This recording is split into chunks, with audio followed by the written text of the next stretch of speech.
Hello, hope you're doing good. I'm your host Jason. In this video, I will be showing you how to recover deleted page on Canva or how to recover deleted designs on Canva. You first want to go onto your Canva home page, as you can see right here. Then you are going to go over to the bottom left hand corner and you are going to tap on trash. After selecting trash, you will see all of your deleted designs, images, and videos as you can see here. Now to recover them, let's say for example, I would like to recover a deleted design. You're going to tap on the three dots in line with the design name.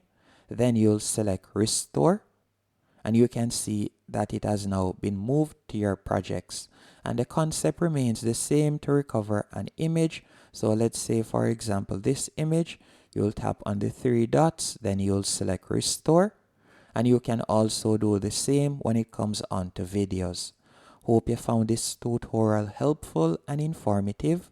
If you did, be sure to hit the like button and subscribe.